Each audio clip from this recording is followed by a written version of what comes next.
Assalamualaikum warahmatullahi wabarakatuh.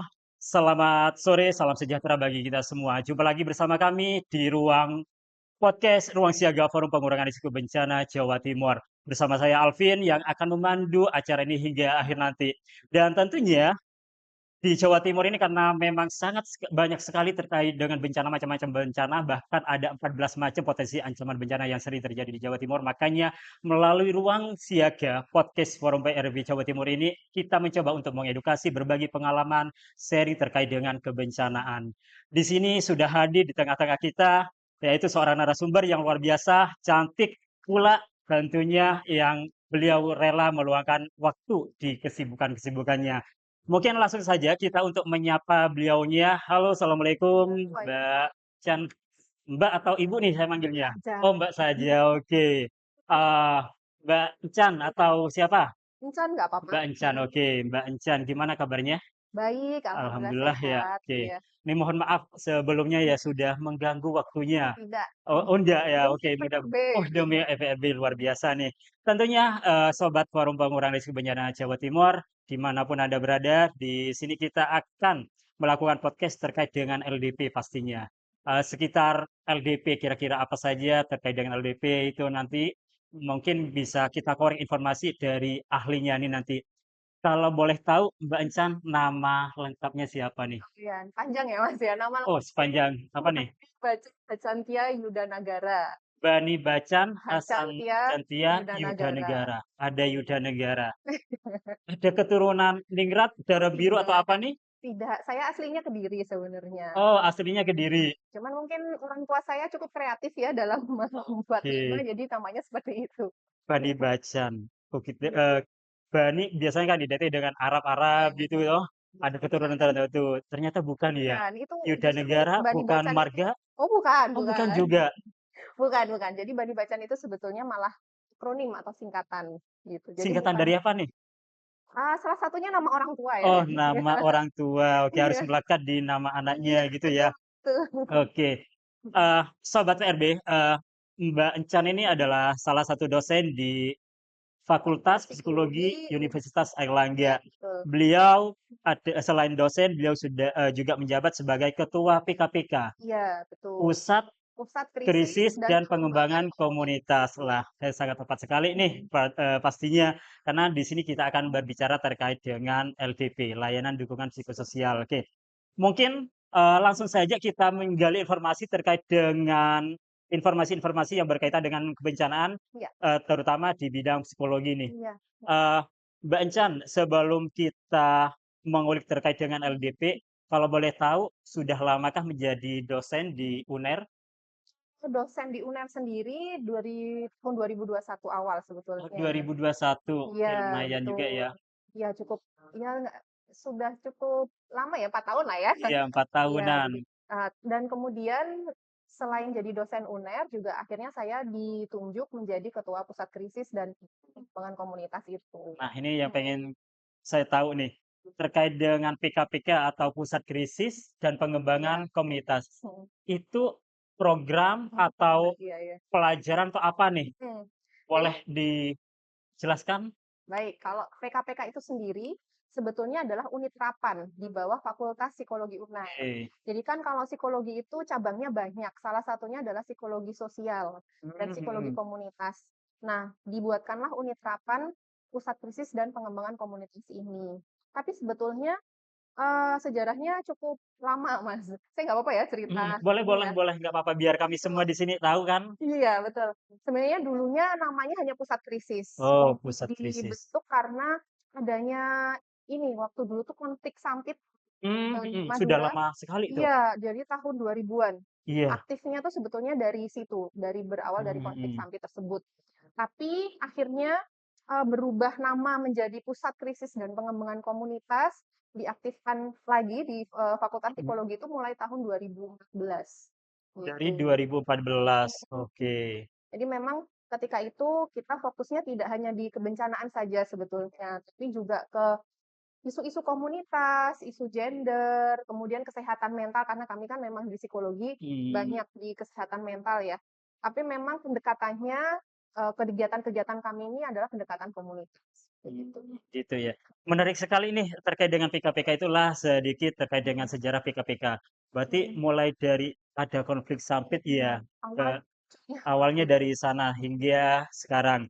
Lah, kalau yang untuk mhm, masuk apa, jadi dosen sekaligus jadi ketua PKPK itu dari 2021 juga langsung atau gimana nih? ketua PKPK-nya 2022. Oh, Iya, jadi dosen di betul, UNER dari betul, 2021, terus menjadi ketua PKPK itu dari 2022. 2024. Luar biasa ya. Nah, kalau PKPK sendiri ini programnya kira-kira apa saja nih? Mungkin bisa diceritakan. Ada Mmm, apa saja menunya? ABC, ada sayur sop atau apa nih oh, gitu? oke. Oke. Jadi kalau kami kan basisnya dari kampus. Jadi pertama memang ada program-program riset atau penelitian. Oke. Penelitiannya seputar dari psikologi sosial itu sendiri. Jadi Mhm. terapan biasanya, riset-riset terapan. Lalu selain itu kami juga mencoba mengembangkan model-model gitu ya untuk pemecahan masalah sosial. Jadi memang skupnya, tidak hanya kebencanaan seperti Mhm yang saya mhm. sudah sampaikan tadi di awal. Tapi selain itu, yang memang khusus kebencanaan memang ada, karena kan pusat krisis. Nah, pusat krisisnya ini memang Mhm. fokusnya ke kebencanaan. Dan kalau di kebencanaan itu sendiri, tidak hanya respon ketika bencana, tapi kami juga aktif dalam mengadakan pelatihan-pelatihan atau kegiatan pengurangan resiko bencana. Oke, Begitu. luar biasa banyak sekali programnya ya. Mhm, Kalau di anggota PKPK sendiri itu, apakah memang harus mahasiswa dari psikolog mhm. di UNER atau ada anggota dari luar nih? Sementara kami menerima mahasiswa magang biasanya, setiap Oh, tahun akan ada mahasiswa magang, karena kami di bawah fakultas, jadi memang selama ini yang menjadi mahasiswa magang itu adalah mahasiswa psikologi. Tapi oke. tidak tertutup kemungkinan kami melakukan kerjasama gitu ya, kalau misalkan ada komunitas atau ada organisasi yang tertarik atau ingin melakukan kerjasama, kami sangat terbuka. Seperti misalkan kalau di UNER sendiri kan ada Mahagana, Oh iya, oke oke. mahasiswa bencana, jadi kami juga sering berkegiatan sama gitu dengan Mahagana. Jadi walaupun yang bisa magang di PKPK hanya psikologi UNER, mahasiswa psikologi UNER, tapi sebetulnya bisa bareng-bareng kok untuk Oke. kegiatan-kegiatannya. Berarti kalau yang untuk program magang memang harus dari mahasiswa Iya, psikologi ya, tapi betul. dari umum, misalnya entah dari fakultas yang lainnya, kalau mau kerjasama, kolaborasi, Bisa, dipersilakan iya, gitu ya. bisa. Seperti ini kan, kalau nggak salah dulu kan dari PKPK UNER sempat support kegiatan di sana juga nih, kerjasama dengan BPBD Jawa Timur, Forum PRB Jawa Timur juga gitu. Lah mungkin boleh nih diceritakan biar teman-teman bisa mengetahui juga nih program apa saja yang telah dikolaborasikan tersebut Nah, gitu. sebenarnya salah satu yang saya dan teman-teman juga, temui gitu ya, tahun 2023 bersama Lorong Education juga ya Oh iya, sebenarnya ya. betul. Jadi relawan Surabaya dan sekitarnya dulu yang Mmm, hadir tidak hanya dari Surabaya iya, sebenarnya. ada dari luar kota Iya, juga di betul, banyak pula. betul. Jadi relawan-relawan kemanusiaan, relawan Mhm, kebencanaan hadir bersama belajar tentang layanan dukungan psikososial, bahkan sampai ada simulasi gitu ya iya, waktu itu ya. Simulasi ketika ada bencana, kira-kira layanan dukungan psikososial bagaimana yang bisa diterapkan. Lalu kemudian masih di tahun 2023 juga ada kerjasama dengan BPBD Provinsi Jawa Timur. Jadi kan kalau di BPBD Provinsi sendiri membentuk desa tangguh bencana. iya, Destana, Nah, oke. kami mencoba untuk melengkapi gitu, melengkapi Destana ini dengan kapasitas layanan dukungan psikososial, karena selama ini memang di usaha pengurangan resiko bencana, Destana kan Mhm, sebetulnya upaya untuk menyiapkan masyarakat iya, gitu ya. heeh, Layanan dukungan psikososial ini masih belum ada gitu selama ini kalau saya lihat. Memang fokusnya selama ini ya di respon bencana atau di pasca bencana seperti itu. Tapi bagaimana menguatkan masyarakat secara psikologis lebih siap atau nanti kalau ada bencana, kalau misalkan mereka bertemu orang-orang yang stres gitu misalnya, aduh, merasa stres atau mengalami luka-luka psikologis, apa yang harus dilakukan. Nah, itu yang sebetulnya kami upayakan juga gitu di PKPK. luar biasa nih, Mhm. karena kan memang pastinya ketika terjadi bencana di mana pun yang cukup parah, yang banyak memakan korban, baik korban jiwa, harta benda, kerugian, dan yang lainnya gitu kan biasanya kan pasti ada beberapa penyintas yang pasti memiliki Iya, atau merasakan hal-hal yang kurang baik lah betul, pastinya di betul. bidang psikolognya gitu. Mhm. Lah di situ PKPK itu hadir gitu untuk respon tersebut? Iya. Jadi kalau di PKPK sendiri karena sejarahnya cukup panjang ya sebenarnya ya. Mhm. Yang saya ketahui memang, untuk bencana-bencana seperti misalkan dulu ada tsunami Palu, itu Iya, PKPK betul. ikut terjun juga ke sana. Kemudian erupsi guguran awan panas Semeru juga ya Mhm waktu mhm. itu, yang waktu sangat parah itu juga turun. Hanya saja memang kami tidak hanya memberikan one on one, istilahnya, orang per orang gitu ya, Mhm mhm. layanan dukungan psikologis awal, tapi kami juga menguatkan komunitasnya. Jadi seperti misalnya waktu di Palu, kami melakukan semacam workshop gitu atau pelatihan Mhm. pada guru guru PAUD, kemudian juga kader gitu ya, agar mereka bisa dengan mandiri melakukan layanan dukungan psikososial itu. Oke, berarti kalau yang di Mhm, Palu itu sasarannya mhm, bukan masyarakat atau penyintas langsung ya, betul orang betul, yang terdampak, tapi lebih mhm, pada pendampingnya, baik betul guru atau betul, kader-kader yang lainnya iya, gitu. Berarti mereka yang dilatih untuk memberikan sehingga nantinya kan bisa memberikan layanan mhm, kepada masyarakat yang betul, terdampak gitu. Cukup menarik nih gitu. mhm, Kira-kira nanti kalau misalnya kami nih atau mhm, dari Forum PRB atau dari teman-teman komunitas, lembaga atau pihak mhm, lainnya gitu, mau melakukan mhm, kerjasama entah pelatihan terkait dengan pendampingan mhm. LDP tersebut, kira-kira bisa apa enggak Oh, nih? bisa sekali. Oh bisa ya tentunya. Kak, kami Mohon sangat maaf, terbuka. gratis atau gimana nih? Iya, bisalah Oh dibicarakan bisa ya. dibicarakan, oke. Bagi teman-teman Forum PRB, rekan-rekan pegiat Mhm, kebencanaan nih, sudah sipil tadi, bisa dibicarakan di entah di mana nanti ya gampang lah bisa diatur kalau bisa mengadakan diatur, kerjasama iya gitu. iya iya. Yang penting tentunya kan kita bisa Mhm, memiliki ilmunya nih. Oh iya, berbicara terkait dengan LDP. mhm, Biasanya teman-teman relawan itu ketika terjadi bencana mhm, pasti kan banyak nih turun iya, gitu, mhm, sudah, terjadi bencana hari ini misalnya langsung banyak ngasih trauma mhm, healing lah itu. mhm, Menurut Bancan sendiri nih kira-kira apa ya perbedaan antara trauma healing dengan LDP? Apakah mhm, sama atau gimana nih gitu? oke. Jadi memang trauma healing itu lebih populer ya sebenarnya Iya, istilahnya ya heeh, dari daripada dulu nih LDP. istilah trauma healing itu ketika terjadi Heeh, bencana pasti mhm, identik dengan trauma healing, iya, bener dilakukan bener. oleh relawan A, Mhm. relawan B, Iya, kayak betul gitu. betul. Nah, ini menarik, Mas. Soalnya gini, sebenarnya kan kalau bencana, reaksi spontan atau reaksi wajarnya orang itu kan ya stres ya. Justru Iya, kalau heeh. misalkan bencana terus orang itu seneng kan ya malah nggak mungkin ya. Betul Gitu. sekali Malah nih. senyum-senyum atau Mhm. bahagia gitu kan malah nggak wajar ya responnya ya. Kalau itu biasanya, biasanya teman Oh, saya kan kalau oke. lagi jatuh cinta biasanya kayak gitu, Ya diam-diam senyum-senyum senyum, sendiri gitu. gitu ya. Nah, kalau bencana itu kan memang reaksi wajarnya itu adalah stres. Tapi Mhm. di sini yang perlu digarisbawahi adalah manusia itu kan dibekali oleh Tuhan itu kemampuan untuk bangkit. Jadi Iya, memang betul sebagian sekali. besar penyintas, ini meskipun bencananya cukup besar gitu ya, Mhm. mereka itu bisa bangkit dengan sendirinya.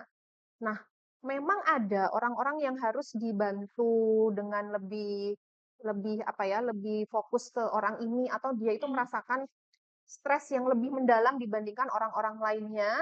Nah, sebenarnya inilah yang jadi sasaran trauma healing gitu. Jadi trauma Mmm, healing itu kan namanya menyembuhkan trauma. Jadi orang-orang yang punya trauma, sedangkan trauma itu beda dengan stres gitu, Mas. Kalau stres itu kan ya kita pun sebenarnya sehari-hari juga stres gitu ya. mhm. Dan stres itu biasanya juga responnya tuh berbeda-beda. Ada yang Iya. misalkan ketika stres nggak bisa tidur gitu, apa, sulit tidur, Mhm atau mhm. misalkan, jadi nggak nafsu makan, Betul sekali. atau misalkan, apa ya, perutnya jadi mules atau gimana gitu Waduh, kan. heeh. Tapi kan yang kita sudah ngomongin tentang trauma, responnya itu lebih parah gitu. Jadi misalnya Oke. gini, kalau ada kejadian bencana, lalu orang ini selalu teringat gitu ya, padahal sudah aman kondisinya, tapi Mhm. dia masih terus teringat, dia masih sangat ketakutan, dan bahkan kalau di Lumajang, jadi ada pengalaman gitu ya, di Lumajang ketika awan guguran panas atau awan panas guguran itu, terjadi di sana, ada salah satu warga desa yang mengatakan ada nih bapak-bapak kalau misalkan hujan, itu dia langsung ketakutan gitu, langsung Ya bersembunyi. masih ingat waktu kejadian Iya, bencana. betul, padahal Oke. sudah aman gitu, nggak ada apa-apa. Nah, Mmm. ini kan sebenarnya menunjukkan gejala-gejala trauma. Nah, yang namanya trauma healing itu, ya mencoba untuk menyembuhkan ya, namanya healing ya, Mhm. menyembuhkan orang-orang yang memiliki trauma lebih mendalam. Iya. Sedangkan orang-orang itu yang kebanyakan penyintas tidak mengalami trauma ya, Mhm. stres wajar Hanya stres gitu, wajar saja ya, mhm. gitu. Dan kalau misalkan stres mau dipulihkan dengan lebih cepat, kita bisa menggunakan atau melakukan layanan dukungan psikososial, Psikososial. tapi bukan trauma healing. Karena Oke. trauma healing itu hanya bisa dilakukan oleh profesional kesehatan mental sebenarnya. Oke. Berarti Iya, beda ya antara beda. trauma dengan LDP lah ini sobat Mhm, PRB dimanapun Anda berada, ini perlu kita ketahui mhm. bersama bahwasanya kan, LDP dengan trauma itu pastinya berbeda. Kalau trauma itu pasti perlu ditangani atau penanganan khusus oleh Mhm. tenaga ahli yang Iya, profesional betul. pastinya. Mhm, Kalau LDP, lah ini mungkin hanya mhm, stres awal, tadi kan disampaikan. mhm, mhm. Saya mungkin mengalami stres awal juga karena kan semalam susah tidur nih, Oh, nggak tahu stres karena apa gitu kan. iya, Karena iya, tadi iya. kan banyak nih, Heeh, bisa mual atau heeh, nggak nafsu heeh. makan, kurang tidur lah gitu. Lah, Bener, ini bener. untuk trauma healing sendiri nih, karena setiap terjadi bencana di manapun pastinya Mhm, banyak komunitas-komunitas, organisasi yang melakukan itu. Padahal itu kurang tepat nih seharusnya kan bukan trauma healing tapi lebih tepatnya LDP nih. iya. Lah, untuk LDP sendiri nih Mbak Jan, Mhm, kira-kira apa nih waktu yang tepat untuk melakukan LDP? Apakah ketika terjadi bencana langsung dikasih LDP atau nunggu berapa hari mhm, atau bahkan sebelumnya nih biasanya oke. yang seharusnya itu? Oke, jadi kita harus lihat dulu sebenarnya bentuk layanan dukungan psikososial itu seperti apa. Oh, Jadi ada macam-macamnya? iya, betul. Oke, Jadi apa bisa saja nih? iya ya, bisa one on one tadi ya, Oh, oke, heeh. kita bisa kasih istilahnya tuh dukungan psikologis awal atau Mhm. semacam P3K gitu ya, P3K tapi bagi luka Oh, psikologis. Mhm. PPGD-nya ya? Oke, PPGD di awal lah. Oke, siap. Sebenarnya prinsipnya sama kayak PPGD atau P3K. Kalau misalkan ada kita nemuin orang dengan luka fisik atau kecelakaan gitu ya, Mhm. kita kan hanya bisa melakukan tindakan awal bukan serta-merta menyembuhkan gitu Iya, kan. betul, heeh, Kita bisa merujuk kalau misalkan memang kita tidak bisa menanganinya. menanganinya. Sama sebetulnya dengan dukungan psikologis awal. Jadi kita bisa, melihat dulu, mengamati dulu kebutuhan penyintas ini apa, kita bisa dengarkan juga, mendengarkan kebutuhan mereka atau kekhawatiran mereka itu apa, kita bisa memberikan penguatan gitu ya atau harapan, maksudnya itu harapan bahwa mereka itu bisa melalui ini gitu, bukan harapan palsu ya. Waduh, kalau itu mah nggak Iya, ikut-ikutan saya. bukan harapan palsu atau janji-janji palsu, Aduh, tapi aduh, harapan apalagi. bahwa mereka ini bisa bisa kuat gitu, dengan Mhm. kekuatan mereka bisa melalui semua ini. Tapi kalau misalkan memang butuh dirujuk atau butuh layanan lain, kita bisa menghubungkan. Jadi prinsipnya ada tadi melihat atau look, lalu kemudian mendengarkan, kekhawatiran atau kebutuhan mereka atau listen, Mhm. dan terakhir adalah menghubungkan atau link. Dan artinya ini tuh tidak serta-merta lagi-lagi seorang relawan itu adalah Superman yang kalau kita Mhm. ngasih DPA langsung sembuh semuanya, langsung Iya, hilang oke. stresnya gitu, enggak. Tapi kita berusaha untuk memberikan pertolongan awal. Itu yang pertama untuk individu per individu. Dan kemudian ada juga yang secara kelompok. Kelompok itu bisa saja misalkan, istilahnya apa ya, dukungan, support group, seperti itu. Itu orang-orang penyintas dikumpulkan atau Iya, gimana nih? Oh, gitu. dikumpulkan gitu ya, terus saling cerita, saling menguatkan, Mmm, karena mhm. sebenarnya mereka yang punya pengalamannya. Mereka bisa juga saling menguatkan satu sama lain, dengan dipandu relawan misalnya seperti Mhm. itu. Lalu kemudian ada juga kegiatan-kegiatan komunitas yang lebih besar. Nah, ini macamnya sebenarnya banyak. Sesederhana misalkan kalau di komunitas tersebut biasanya ada kan kalau masyarakat itu biasanya ada yasinan atau Oh, iya, tahlilan gitu ya. heeh, kegiatan-kegiatan Iya, lah di desanya betul, gitu. betul. Bencana akhirnya nggak bisa jalan Mhm. kegiatannya. Kita bisa tuh mengumpulkan mereka untuk, ya kita yasinan bareng, Di pos tahlilan bareng. pengungsian itu Iya, gitu ya? betul. Jadi mereka punya kegiatan dan mereka juga koneksi dengan, oh ini tuh kebiasaan yang mereka dulu lakukan gitu. Mhm. Sehingga itu pun juga bisa meredakan stres yang mereka alami. Selain itu kegiatan-kegiatan kalau biasanya kalau untuk anak-anak, Mhm. salah satunya yang sering sekali dilakukan oleh relawan adalah mengajak bermain. Oke, iya, Ya, heeh. itu bisa Mas dilakukan. Itu salah satu bentuk layanan dukungan psikososial. Karena kan yang namanya anak-anak masa bermain gitu ya, ketika mereka ada di kondisi bencana, lalu kemudian mungkin sekolahnya hancur atau seperti apa, mereka butuh dihibur gitu kan, Mhm. tapi asal tidak berlebihan gitu. Oke, sewajarnya saja gitu ya, heeh. Ajak main terus seperti itu. Harus ada tujuannya, ini main ini untuk apa? Untuk rilis emosi kah gitu kan? Oke. Atau untuk apa? Jadi harus ada tujuannya, seperti Berarti itu. harus terpetakan atau terencana juga nih gitu. Kira-kira nih, untuk layanan dukungan psikososial Mhm, tadi ini, kira-kira waktu yang paling tepat mhm, itu berapa hari dari kejadian bencana? mmm, Karena kan iya, seperti yang kita ketahui di mhm, mana-mana kan pasti langsung mhm, terjun, ngasih mhm, LDP, ngasih trauma betul, healing gitu. iya, Seharusnya mmm. seperti apa nih? Oke, sebenarnya kalau di sudut pandang psikologi sendiri ada satu hal yang sangat penting yaitu assessment gitu. Asesmen, oke, Heeh. pasti Jadi tuh. kita itu memberikan sesuatu tuh sesuai kebutuhan penyintas. Bukan kita membawa program lalu Mhm, dipaksakan ke penyintas gitu ya, Mas, ya. Jadi adanya assessment itu sangat penting untuk menentukan ini sebenarnya kita harus memberikan apa ke penyintas. Jadi memang tidak tidak serta-merta, ada rumusnya gitu maksudnya ya. Oh 3 hari setelah bencana oh kita enggak harus ya? melakukan LDP gitu, tidak. Tapi itu semua tergantung kebutuhan penyintas, lagi-lagi kita bisa melakukan assessment. Kalau di psikologi sendiri memang ada beberapa alat ukur misalnya ya, Mhm, yang bisa kita gunakan untuk melihat misalnya tingkat kecemasannya seperti apa, seperti itu. Tapi kalaupun tidak menggunakan hal tersebut, setidaknya kita bisa mengamati ya, observasi gitu kan mhm, oke, di pos, penyintas itu seperti apa, atau kita bisa wawancara beberapa orang, sampling gitu kan, sampel, sehingga kita bisa menyimpulkan mereka itu sebetulnya butuhnya apa. Dan kalau misalnya kita ingin memberikan layanan dukungan psikososial, orang yang diberikan layanan dukungan psikososial ini juga harus siap menerima. Karena kadang gini, kita melihat ada penyintas yang kayaknya dia syok banget gitu ya. Dia syok banget, lalu kemudian ketika kita ajak bicara untuk melakukan dukungan psikologis awal tadi, ternyata dia menolak gitu.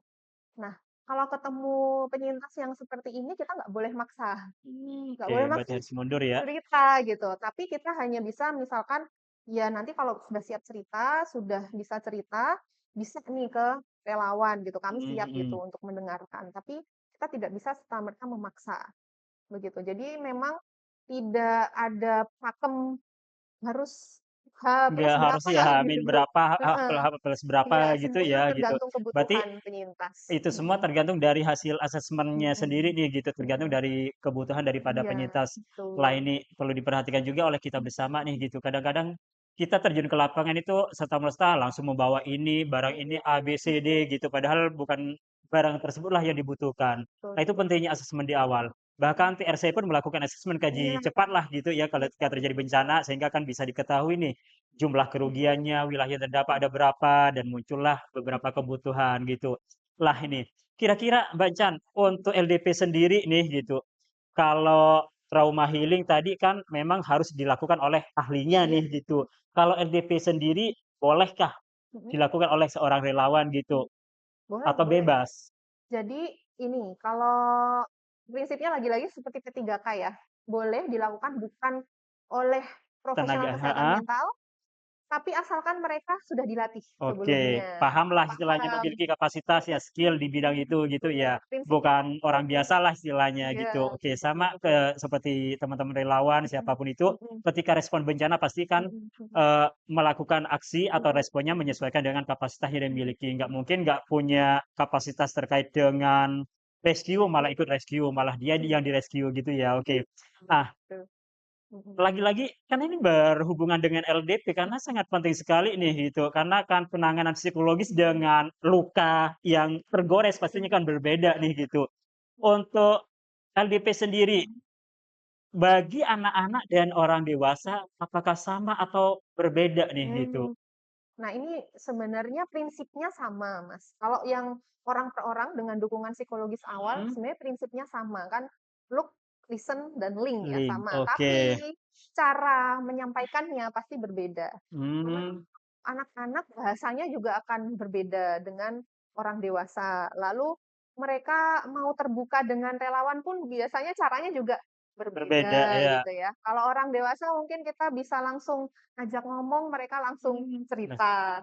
Tapi oh, kalau anak-anak kan belum tentu seperti itu, atau mereka kesusahan untuk menyampaikan emosi yang mereka Mhm rasakan. mhm. Nah, oleh karena itu memang kalau sama anak-anak biasanya kita bantu dengan mainan, alat Oke, seperti diajak itu. bermain gitu ya? Ya, atau, kalau misalkan coba mengungkapkan emosi mereka, mereka diajak menggambar bersama, lalu Mhm. menceritakan kira-kira perasaannya sekarang seperti apa. Karena kalau ditanya, "Gimana perasaannya?" Kadang anak-anak nggak bisa Nggak mau jawab, menjawab, bingung bahkan gitu, nangis juga biasanya, iya, takut gitu betul. ya? Oke. Nah, ini biasanya efisiennya, Mhm, untuk LDP sendiri mhm, itu dilakukan berapa kali? Apakah tiap hari atau sehari berapa kali atau tiap minggu oke, nih ketika mhm, terjadi bencana oke, di lapangan gitu? mhm. Sebenarnya balik lagi ya tadi ya ke kebutuhannya penyintas seperti Mhm apa. mhm. Cuman kalau untuk yang kegiatan komunitas, kegiatan-kegiatan bersama komunal itu Iya. bisa disepakati dengan penyintas. Jangan sampai gini, misalkan terlalu banyak aktivitas yang mana akhirnya penyintas ini lelah dan nggak jadi hilang stresnya, malah tambah Oke, stres gitu ya, heeh, Mas, iya ya. iya iya. Nah, ini juga harus diperhatikan. Kalau misalkan yang dukungan psikologis awal ya tidak harus tiap hari ya, misalkan kita Mmm, kita berikan, tapi ya yang membutuhkan tuh siapa. Oleh karena itu kemampuan untuk mengamati, kemudian mengobservasi, mengamati dan memutuskan, "Oh, orang ini butuh," itu adalah hal yang penting dipahami oleh relawan, oke. begitu. Lagi-lagi balik pada kebutuhan ya, dari hasil observasi atau pengamatan tersebut gitu. Karena kan dulunya nih waktu kejadian erupsi Semeru, ya mungkin sampean juga turun ke lapangan, waktu transisi, darurat itu, nah teman-teman Forum Pengurangan Risiko Bencana Jawa Timur sempat nih mengunjungi beberapa pos pengungsian. Salah satunya di kalau nggak salah di SD Penanggal kalau nggak salah itu, yang dekat dengan lapangan Penanggal. Lah yang mana di situ masih ada nih beberapa kakak, beberapa keluarga yang memang ngungsi di tempat atau di sekolah tersebut. Lah waktu nyampe ke sana, kan ada anak-anak dikumpulin nih Iya gitu, iya. ada beberapa anak kecil gitu dari berbagai usia lah, mulai dari usia PAUD hingga SD mungkin ya kalau nggak salah itu. Kami masuk ke ruangan itu tiba-tiba anak tersebut ada salah satu seorang anak kurang lebih usianya 6 tahunan lah gitu. Tiba-tiba langsung ngomong dia, otomatis kan kami kaget nih gitu. Kami masuk belum ngomong apa-apa, "Ayo mau ngapain? Mau ngajak joget, mau ngajak nyanyi, kami Oke oke ngantuk, kami oke. capek." Oke Langsung oke kayak oke. gitu. Lah, itu kira-kira Mhm. apa yang dirasakan, yang terjadi pada anak tersebut? Padahal kami hanya datang untuk melihat, bukan ngajak main-main seperti teman-teman yang lakukan gitu, hanya ketika kami masuk langsung muncul omongan kayak gitu dari anak tersebut. Kira-kira itu mengalami stres yang berat atau gimana nih, atau trauma mungkin? Jadi kalau seperti itu bisa saja, tadi ya, ternyata mereka mendapatkan layanan dukungan psikososial yang berlebihan mungkin ya. Oh gitu, Bisa saja over, seperti itu. mhm, Karena kan baiknya memang berkoordinasi ya antar relawan seperti itu. Jadi sudah tahu sebenarnya, penyintas yang ini tuh sudah diberi apa saja atau sudah ada kegiatan apa saja. Mungkin karena saking banyaknya relawan yang hadir gitu iya, kan, bisa dan jadi, kegiatan yang bertubi-tubi ke anak-anak ini sehingga mereka malah merasa lelah. Nah, itu tadi yang saya jelaskan sebelumnya atau saya bilang sebelumnya, jangan sampai kegiatan-kegiatan yang kita rancang ini justru menimbulkan stres baru mmm, pada penyintas gitu. Padahal kan kita tujuannya ya untuk meringankan stresnya mereka gitu ya, menumbuhkan harapannya mereka gitu. oke. Nah itu, Menarik ini ini yang kasusnya. Iya iya. jarang dipahamin Mhm, oleh teman-teman relawan ya. Karena kan memang ada cara yang khusus sendiri nih, waktu yang tepat juga nih gitu berdasarkan balik lagi pada hasil asesmennya tadi toh. Kadang-kadang kalau teman-teman kurang memahami gitu kan, bahkan di salah satu tempat pengungsian, itu fakta itu iya iya kejadian iya. tersebut di balik lagi pada Semeru kemarin, karena kan saya kan, paham terkait dengan data Mhm. bahkan ada daftar antrian. Ada Oh, oke. beberapa komunitas atau lembaga, instansi Mhm. misalnya datang ketika ditanya, mau ngasih LDP di mana, Ya. ternyata di situ sudah banyak antrian list-nya, bahkan satu hari itu bahkan ada 5 sampai 6 komunitas atau lembaga, itu yang memberikan LDP. Mhm. Ya mungkin hal-hal seperti itu yang menjadi salah satu penyebab nih sehingga anak tersebut bukan malah sembuh ya, Iya, tapi malah tambah parah nih gitu. betul. Nah ini mungkin, Mhm. perlu diketahuin, perlu ada edukasi yang lebih masif lagi nih nantinya gitu. Atau mungkin Mbak Chen, ada nggak SOP-nya gitu terkait dengan pemberian LDP tersebut mungkin? Mhm, Kalau ada kan mungkin bisa di-share ke kami gitu. Sehingga kan teman-teman oke. tidak salah paham lagi, tidak salah langkah nih gitu. Yang semula niatnya ingin menolong malah justru Mhm. menjerumuskan. Ah, gitu. Oke, oke. Kalau terkait dengan yang kegiatan bersama tadi ya, Mhm. mungkin kalau tadi kan yang dibilang Mas Alvin itu adalah kegiatan-kegiatan komunal atau bersama, Iya. dilihat dulu, seberapa sering mereka ini sudah menerima Oke. melakukan kegiatan pada hari itu. Itu adalah hal yang wajib gitu ya untuk dilakukan pertama. Jadi kita tidak salah langkah juga gitu untuk Mhm. memberikan LDP, tapi malah tadi malah kelelahan mereka. Iya. Kalau untuk yang orang per orang, yang dukungan psikologis awal, sebetulnya ada do and don'ts ya istilahnya ya. Apa Apa? yang do and don'ts. Do and don't. Don'ts ya, apa yang boleh dilakukan, apa yang tidak boleh Oh, dilakukan. oke. Nah, kalau untuk yang boleh dilakukan, tentu saja, ini kan namanya LDP, ada proses kita mengamati dan kita mendengarkan. Mhm. Jadi, istilahnya tuh kita harus mendengar aktif gitu. Jangan sampai, kita itu mendengarkan tapi kita sibuk sendiri, Mmm. sehingga penyintas ini malah merasa, "Loh, saya cerita kok malah nggak didengarkan dengan seksama." Jadi kemampuan untuk mendengar aktif itulah yang sebetulnya perlu dilatih oleh relawan, itu yang pertama.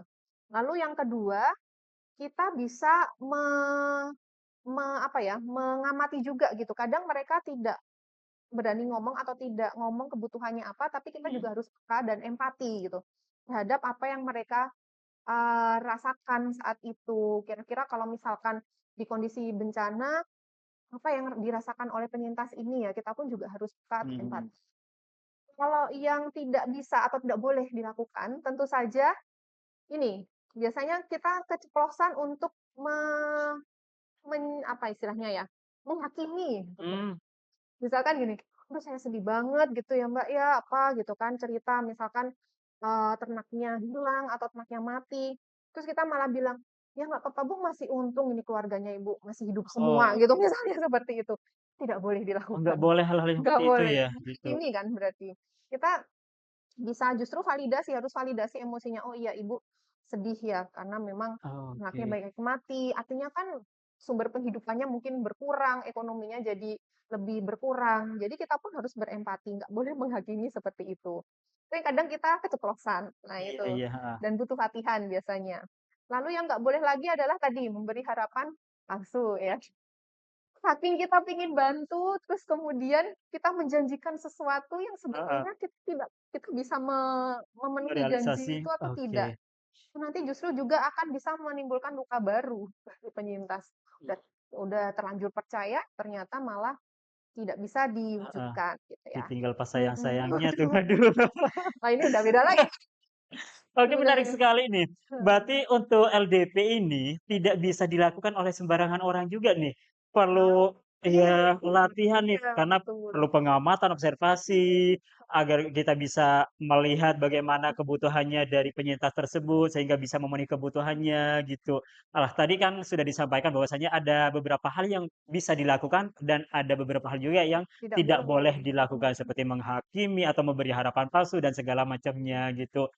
Eee, saya pikir itu mudah ya, ternyata agak sulit juga. Padahal saya pribadi sudah pernah mengikuti pelatihan itu, baik yang, support untuk Destana atau dengan kegiatan-kegiatan yang dilakukan oleh komunitas tersebut gitu. Ternyata agak rumit juga sih, gitu ya. Butuh latihan ya Mas ya Iya betul, sebenarnya. tidak sembarangan dilakukan oleh ya sembarang orang ya gitu. Karena kan kalau, bisa salah malah justru memberikan luka baru katanya, bukan menyembuhkan gitu. Menarik sekali ini terkait dengan LDP. Lah, Mhm. karena Mbak Encan ini banyak sekali pengalamannya, kira-kira hal yang paling berkesan selama ini dalam pendampingan atau saat melakukan LDP itu apa dan di mana Mhm. gitu? Sebetulnya gini Mas, saya ini mencoba dan teman-teman di PKPK ya, kami mencoba mendorong Mhm. layanan dukungan psikososial atau kemampuan layanan dukungan psikososial ini tidak hanya ketika respon bencana gitu, Mmm. tapi juga bagaimana masyarakat itu bisa siap gitu ya, dengan ya itu tadi, efek-efek psikologis ketika bencana. Karena kan sebetulnya yang paling bisa membantu penyintas Mhm. adalah mereka sendiri kan. mereka Iya, secara betul. mandiri gitu. Bahkan kan ada desa tangguh bencana yang disiapkan gitu agar Mhm, mereka nantinya bisa pulih lebih cepat karena mereka tahu apa yang harus mhm, yang dilakukan. dilakukan. Nah, oleh karena itu pengalaman kemarin mencoba untuk melengkapi gitu ya desa tangguh bencana ini dengan layanan dukungan psikososial dan bagaimana mereka belajar itu tadi ada sesi-sesi di mana mereka harus mempraktekkan dukungan psikologis awal yang awalnya dikiranya mudah ternyata oh iya ya ternyata susah ya, nggak keceplosan Lumayan. ngomong atau menghakimi itu ya agak susah ya gitu kan. Nah, jadi di situ saya mendapatkan perspektif baru gitu ya, Mhm, bahwa ternyata menyiapkan masyarakat itu sendiri untuk mereka, punya kemampuan nanti kalau misalkan ada benar-benar ada bencana, mereka pun bisa juga melakukan LDP. Jadi tidak tergantung oleh relawan yang dari luar. Karena kan mereka justru malah lebih dekat ya sebenarnya dengan masyarakat itu mhm. sendiri. Ya, jadi merekalah yang paling kenal juga dengan masyarakat di situ. Karakteristiknya gimana mereka yang paling kenal, gitu. Oke, luar biasa Mhm, sekali. Nah ini, Sobat PRB dimanapun Anda berada kan, tadi sudah disampaikan panjang lebar nih banyak sekali terkait dengan LDP. Ada beberapa hal yang perlu kita lakukan, ada beberapa hal juga yang tidak perlu kita lakukan, sehingga kan tidak salah paham, tidak menimbulkan luka baru nih. Dan ada perbedaan nih, antara trauma healing dengan LDP iya, pastinya, yang mungkin banyak persepsi selama ini ketika terjadi bencana, trauma healing, padahal mhm itu bukan trauma healing tapi mhm, LDP. Dan untuk iya, trauma healing sendiri itu hanya bisa mhm, dilakukan oleh ahlinya, mhm, bukan sembarang orang. Namun betul, untuk LDP bisa dilakukan oleh siapa saja tentunya yang memiliki kapasitas pastinya, yang mhm pernah mengikuti pelatihannya bagaimana caranya untuk memberikan LDP gitu. Nah, ini waktu nggak kerasa nih sudah berapa menit berlalu nih gitu. iya iya iya, Mbak Encan, mhm mungkin sebelum kita akhirin, sesi podcast kita hari ini, mhm, Bolehlah kasih, apa, closing statement-nya buat teman-teman, entah motivasi atau apa nih terkait dengan LDP, sehingga kan teman-teman yang memang menekuni di bidang tersebut mhm, nggak salah paham lagi nih, gitu. oke oke. Jadi sebetulnya kalau dari saya sendiri, saya berkeyakinan bahwa nggak ada kesehatan tanpa kesehatan mental, gitu kan. Oke, ada kesehatan tanpa kesehatan Iya, jadi mental. kalau fisiknya sehat tapi ternyata mentalnya rapuh gitu ya, atau mentalnya nggak sehat, ya sebenarnya kita tidak bisa mengatakan bahwa orang ini sehat. Jadi Oke. kesehatan mental gitu kan, kemudian psikologi seseorang itu juga sangat berperan penting dalam penyembuhan atau bangkitnya ketika bencana terutama ya. Jadi memang LDP ini bisa dilakukan tadi, baik Mhm, pra bencana kemudian ketika pasca bencana, ketika respon, dan kita pun juga bisa tidak hanya menunggu gitu ya, menunggu bencana terjadi, tapi kita bisa lebih proaktif ke masyarakat sehingga lebih banyak orang yang paham tentang bagaimana sih memberikan LDP, bagaimana memberikan dukungan psikologis awal. Jadi semakin banyak yang paham, insya Allah juga semakin banyak orang-orang yang bisa saling bantu satu sama lain. oke, luar biasa. Terima kasih banyak Mbak Encan atas edukasi, atas sharing pengalamannya terkait dengan LDP. Cukup menarik nih, nambah wawasan pastinya bagi kita semua terkait dengan LDP, sehingga kan nantinya di lapangan ketika terjadi bencana, kita sudah paham tentunya apa yang harus kita lakukan. Iya. LDP, trauma healing, atau hal-hal yang lainnya nih gitu. Dan LDP sendiri tersebut bukan hanya dilakukan pada saat pasca, bahkan juga bisa dilakukan di prabencana, peningkatan kapasitas, membangun pemahaman, pengetahuan bagi masyarakat sehingga kan mereka bisa memahami dan bisa melakukannya nanti ketika Iya. terjadi bencana gitu.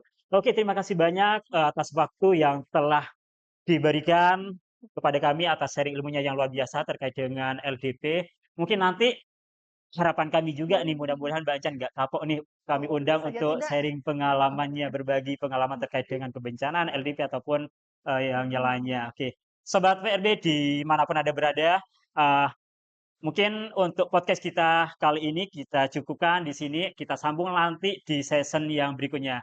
Langkah tangguh menuju Jawa Timur kuat, bermanfaat, dan bermartabat. Salam tangguh, salam kemanusiaan. Assalamualaikum warahmatullahi wabarakatuh.